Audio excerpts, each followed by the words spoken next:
দর্শক, প্রধান উপদেষ্টা ডক্টর মোহাম্মদ ইউনূসের সঙ্গে বিএনপির বৈঠকের খবর জানাতে যমুনায় আছেন আমাদের সহকর্মী সাজিদ সরকার।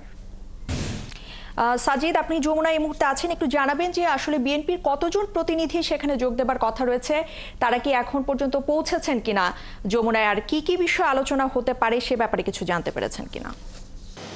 ইশরাত, ইতিমধ্যেই বিএনপির গুলশান কার্যালয় থেকে 4 জন অর্থাৎ খন্দকার মোশাররফ হোসেনের নেতৃত্বে 4 জন কিন্তু বিএনপির কার্যালয় থেকে কিন্তু তারা আসলে বের হয়েছেন। তার সাথে রয়েছেন স্থায়ী কমিটির সদস্য মঈন খান রয়েছেন, একই সাথে রয়েছেন আমির খসরু মাহমুদ চৌধুরী এবং নজরুল ইসলাম খান। অর্থাৎ 4 জন আসার কথা রয়েছে। তারা যেহেতু কিছুক্ষণ আগে গুলশান থেকে রওনা করেছেন, তারা কিছুক্ষণের মধ্যেই অর্থাৎ আজকে যেহেতু শনিবার, সে কারণে হয়তো কিছুক্ষণের মধ্যেই আমরা হয়তো বা সেই চিত্রটি দেখাতে পারবো। আপনি জানেন যে বিএনপির সাথে সন্ধ্যা 7:30টায় প্রধান উপদেষ্টা সহ উপদেষ্টা পরিষদের সাথে বৈঠক হবার কথা রয়েছে। একই সাথে রাত 8টায় কিন্তু জামাতের সাথে বৈঠক হবে এবং নতুন করে আরেকটি টাইম নির্ধারণ করা হয়েছে এনসিপির সাথে রাত 8:30টায় বৈঠক হবে এবং সেখানে কিন্তু 3 থেকে 4 জনকে আমন্ত্রণ জানানো হয়েছে।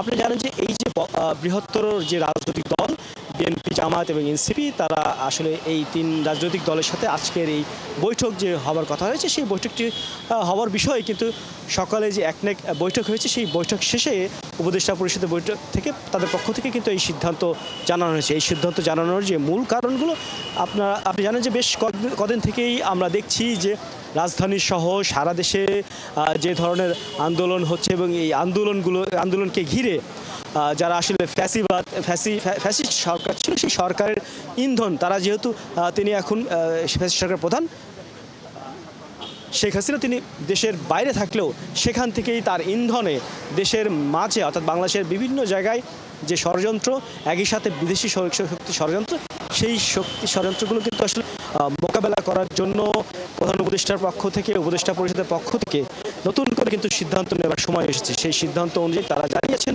ইতিমধ্যেই, সেটি আজকে কিন্তু সকালেই জানানো হয়েছে। তারা বলেছেন যে উদ্ভূত এই পরিস্থিতি মোকাবেলায় এবং এই অন্তর্বর্তী সরকার বাংলাদেশকে নতুন করে গড়তে, বিশেষ করে বিচার, সংস্কার এবং নির্বাচন, এটি সাধারণ মানুষের সামনে, জনগণের সামনে উপহার দেওয়ার জন্য তারা যে সিদ্ধান্ত নিয়েছে, সেই সিদ্ধান্ত অনুযায়ী যদি কেউ বাধাগ্রস্ত করার চেষ্টা করে, সেক্ষেত্রে কিন্তু আসলে তাদের পক্ষ থেকে একেবারে জনগণকে সাথে নিয়ে যারা ষড়যন্ত্র করার চেষ্টা করছে, সেই বিষয়গুলোকে জনগণের সামনে কারণগুলো উত্থাপন করে কিন্তু একেবারে জনগণকে সাথে নিয়ে নতুন করে দেশ গড়ার জন্য এই যে তিনটি দায়িত্ব নেওয়া হয়েছে, সেই দায়িত্বগুলো কিন্তু তারা আসলে পালন করবেন। এবং সেই কারণে কিন্তু এই বৃহত্তর রাজনৈতিক দলগুলোর সাথে বৈঠক হবে এবং বৈঠকের পরবর্তীতে হয়তোবা যে সিদ্ধান্ত আসার কথা রয়েছে, সেই সিদ্ধান্তগুলো আমরা হয়তোবা কিছুক্ষণ পরে অর্থাৎ 7:30টায় বৈঠক হবে, এরপরে আপনাদেরকে জানাতে পারবো।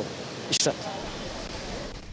সাজিদ সরকার, আপনাকে ধন্যবাদ আমাদের সাথে যুক্ত হবার জন্য। দর্শক, যমুনায় বিএনপির নেতাদের সাথে বৈঠকের কথা রয়েছে প্রধান উপদেষ্টা ডক্টর মোহাম্মদ ইউনূসের।